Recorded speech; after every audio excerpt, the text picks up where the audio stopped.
hiding behind a plant? Well, it's because we had this brilliant hiding game at Explosion Club Online tonight, and I thought I'd get a bit more practice in.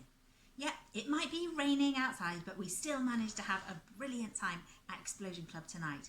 Our theme was growing, which is why we had the plant. And we learnt about a parable of the sower from the Bible, and we had loads of fun with some growing-y type games. We guessed some seeds, what kind of seeds they were, and we had another craft challenge and a story and a really, really crazy song, which I'm going to put the link on for you. So Dan's story was down on the farm again, all about growing. So I hope you enjoy it.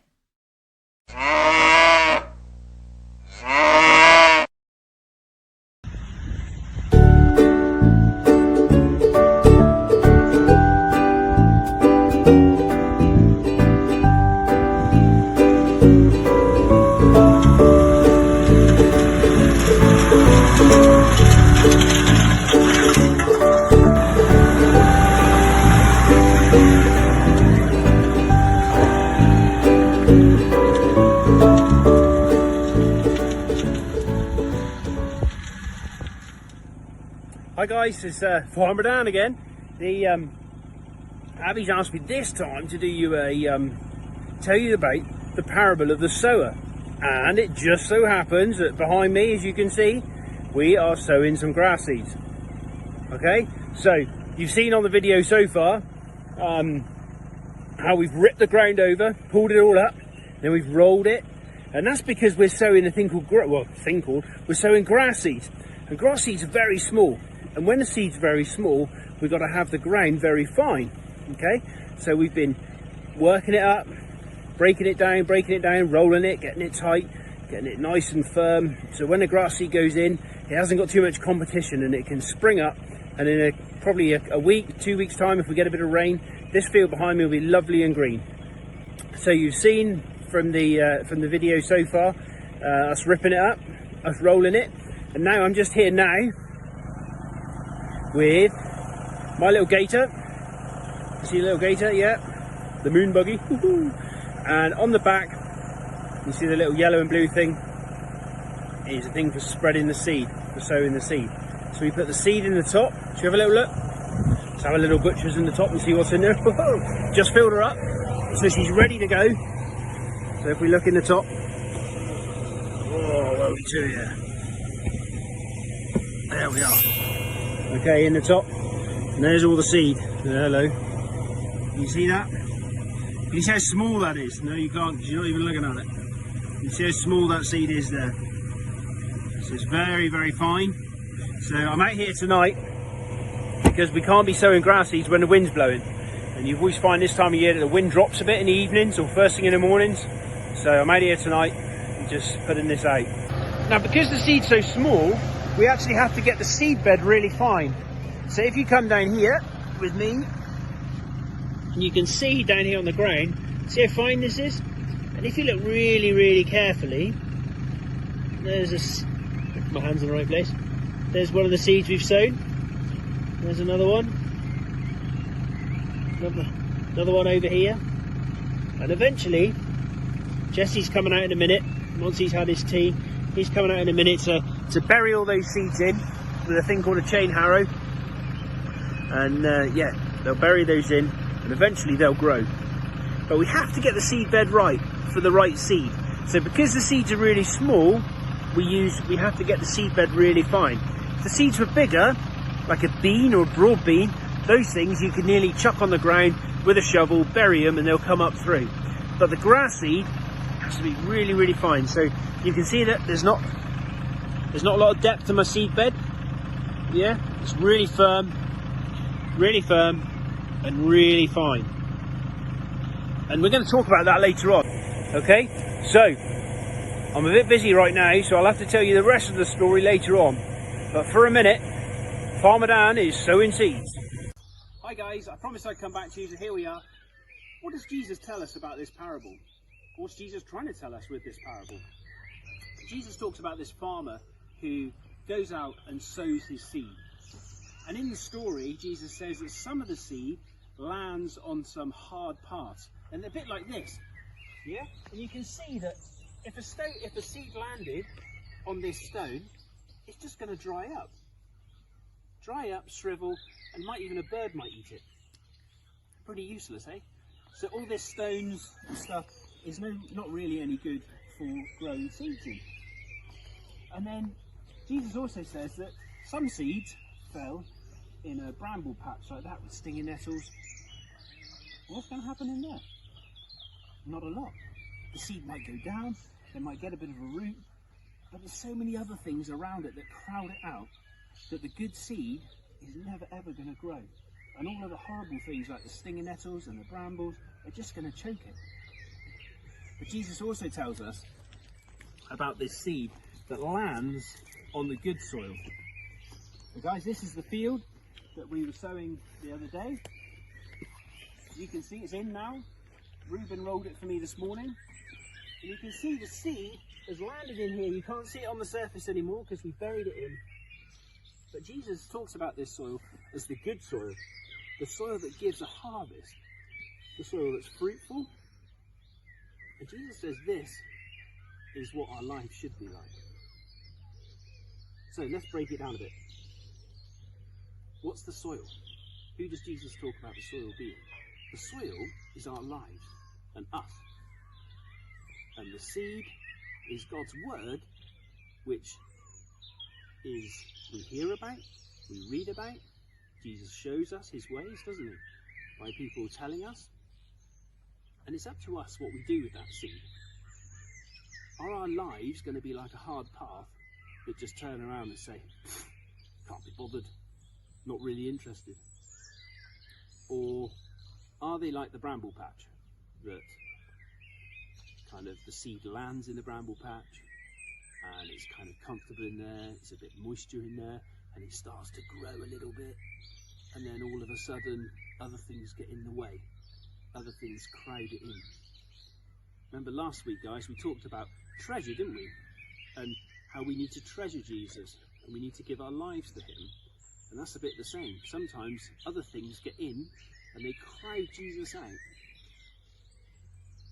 What Jesus really wants is us to be like this field. To be fertile, that we take God's word, we listen to him, we take on board what he says, and we grow. And sometimes it may feel a bit like this field felt when we first stuck the plough into it and ripped it up. It feels all turmoil and everything else. But eventually, this field will produce a harvest. It will produce a lovely crop of green grass, and then we'll be able to do something with it. And that's what Jesus wants for each and every one of us. He wants only the best for us. So just remember what we learned last week, to treasure him, to give our lives to him, to surrender to him. And then this week, let's listen to what he says and do as he asks. So Dan's story was really interesting, wasn't it? I found it fascinating to see how the grass seed is planted on that big field, ready for the chickens to scratch around in and have lots of lovely grass to eat. But even more interesting was that story that Jesus told, wasn't it, about the different types of ground that the seed could fall in. And the fact that Jesus isn't actually talking about seed at all. He's talking about our lives and the fact that the words that Jesus say are like seeds that get planted into our lives. And I was just thinking how good a picture it is about these different types of soil. That the good soil is where the seed falls on the good soil and grows. And that's like when we hear Jesus' words and we start to grow as a Christian. But then we've got the seed, the words of Jesus, that fall on the ground where the birds snatch it away. And that's like when you hear the voice of Jesus, you hear the words from the Bible or Explosion Club, but you say, I don't want to know, I'm not really bothered. And then you've got the seed that falls on the rocks and it starts to grow and then the sun scorches it away. And that's a little bit like when we're interested in Jesus and we think, yeah, I want to be a Christian, I want to find out more.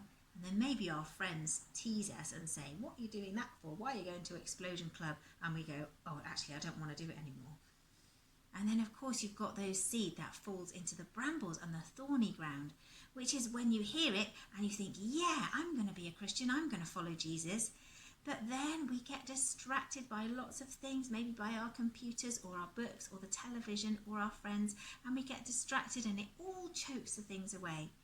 So we need to think, how are we going to respond to that story?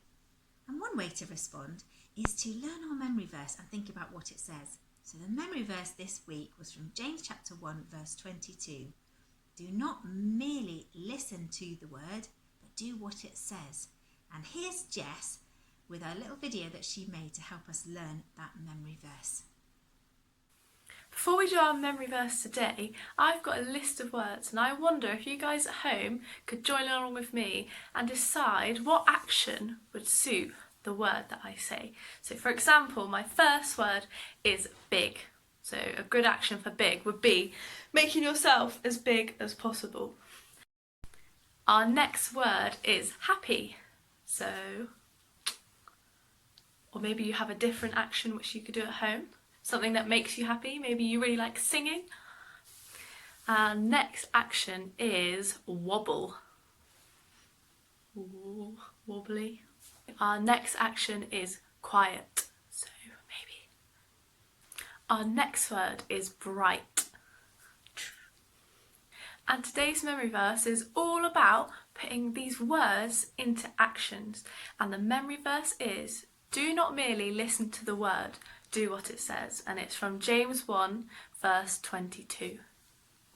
This verse talks about the word, and as Dan already told us, the word is the word that comes from God, and that might be through the Bible or through listening to other people. Let's say it one more time all together. So, do not merely listen to the word, do what it says. James chapter 1 verse 22. So now we can act out some more words, but this time we're going to act out words of things that the Bible tells us that we should be.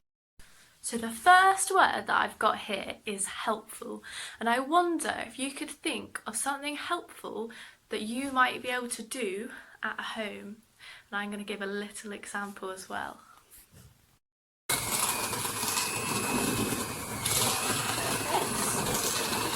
bit more. Lovely. The second word I've got is loving. Can you think of something that you can do which is loving? Oh no! Okay, Izzy. Let me help you out. I fell off my bike. Look at the blood. Oh, there you go. Ouch. All gone. Oh, all gone. We can put a nice big plaster. Oh. Big plaster. Oh. Well done for being so brave. Yeah. And thirdly, we should be patient. Ooh, I wonder how we can be patient at home. Where are they? They're not growing. There's a tiny bit, but it's hardly come up at all. They do take a long time to grow seeds. Maybe go find something else to do. Okay. Wait a few days. A few days later, Jess is still reading. Wow, look how big they've grown. Whoa. I just needed to be patient. Our last word is gentle. So what action could we do to show that we're being gentle?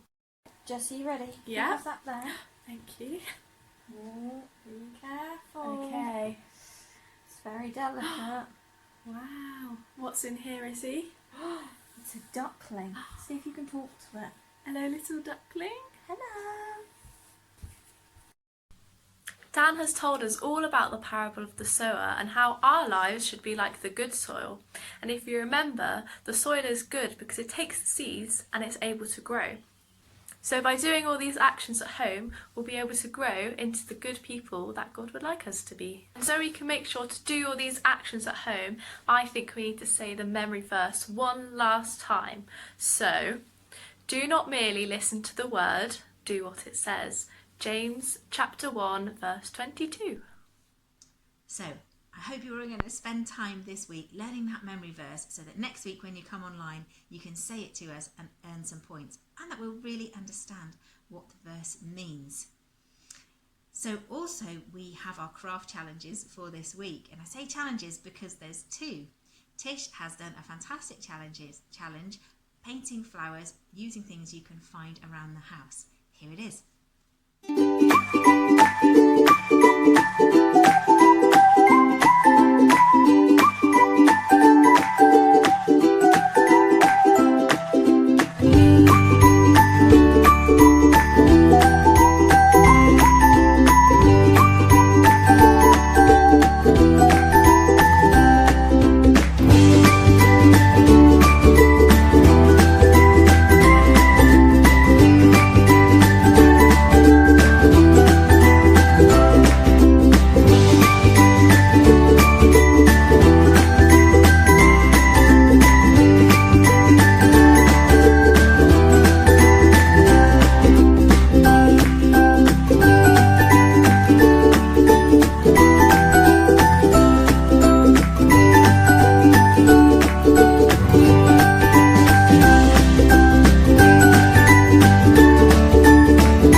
Well, I think that craft that Tish showed us is going to be really easy to do when you find things lying about the house that you can make beautiful plant or flower prints with. And I'm looking forward so much to see what you do with it. Now, the other crafty type challenge that I set you was a growing challenge. And this is because Dan was very kind and let me have some of his grass seed from the farm. And I promised everybody who was on the online Zoom that I would send them some grass seed in the post or through their door.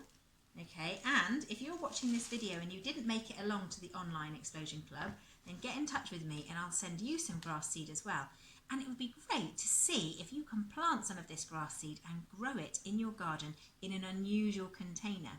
So you could use an old shoe, or you could use something like a milk bottle, which is what I did. I cut up one of the milk bottles that we'd finished and I put some holes in the bottom and I've planted the grass seed, you can just about see it, in there, and I'm going to water it, and it takes about 10 days and hopefully I'll get some nice grass growing up in there. Okay, so if you would like me to send you some grass seed, then make sure that you reply to the email that I sent this link out on, and I'll send you some with your address. And then we can see in about 10 days, 2 weeks time, whose grass is growing nice and tall. I hope you enjoyed this highlights video, and I even more hope that you'll be able to join us next Tuesday for the next online Explosion Club. We will have a new story that Jesus told, maybe a new song, new craft challenges, and of course lots and lots of games. It will be great to see you. Bye.